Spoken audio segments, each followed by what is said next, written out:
Well, Treasuries snapped their biggest gain in 2 months as yields are near the lowest level this year. Yesterday, remember that the 10-year yield around this time had dropped below 3% on the ADP data. Michael Pond is with us. He's the co-head of interest rate strategy at Barclays. Says the bond market is likely to remain in this risk-averse mode. I suppose investors still trying to move into safe havens. John and Dominic with me as well. But should Treasury yields, the 10-year, in focus, be this low? Well, investors are becoming increasingly concerned about the growth outlook to come. Data has been coming weak. There's no doubt about it.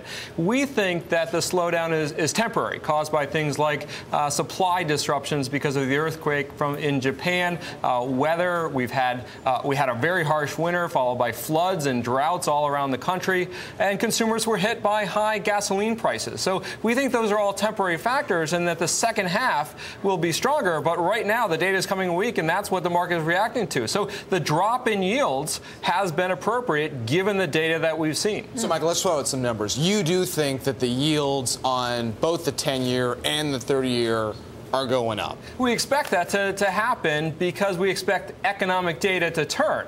But frankly, if growth numbers don't look better in the coming months, yields could go lower still, particularly as investors start to get concerned about austerity measures, particularly if the debt limit is not raised by early August. I thought you were going to say that you see rates going back up because of inflation, not that economic data is going to turn. What makes you say that? Well, inflation has turned. Core CPI in October year over year hit an all-time low of 0.6. It's now above 1 and trending higher. So it's been real growth that the market's been reacting to, slower real growth. Nominal GDP was actually fine in the first quarter. It was real growth that was slow because consumers were hit by high gasoline prices. We expect real growth to turn, and that's what yields should react to. Well, one of your peers, Bill O'Donnell, who heads up Treasury strategy at RBS, was with us earlier this morning, and he was saying that tactically, or shorter term speaking, you could see continued weakness in yields, meaning they go further down.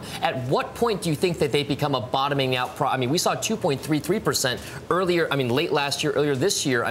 Does it go that low, 2.3%? The question is the current environment similar to what we saw late last summer in July and August, when, again, inflation was trending very low. There was risks of deflation. The unemployment rate was in the high 9s, 9.8, before the Fed did QE2. So we've been getting a lot of questions of will there be QE3?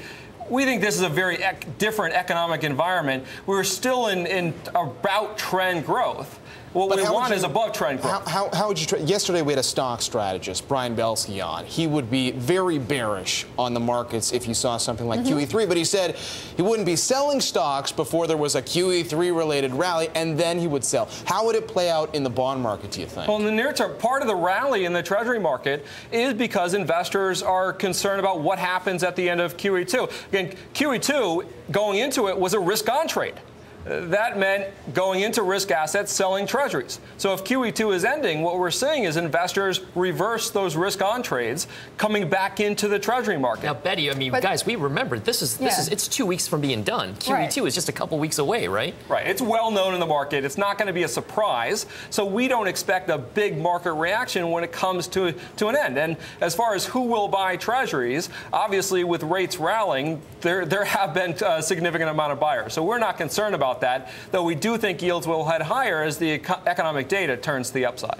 All right, well, and Fed officials have said that they're pretty confident that the private capital will come into the Treasury markets. Michael, great to see you. Thanks for stopping by. Thanks for having me on. Michael Pond of Barclays.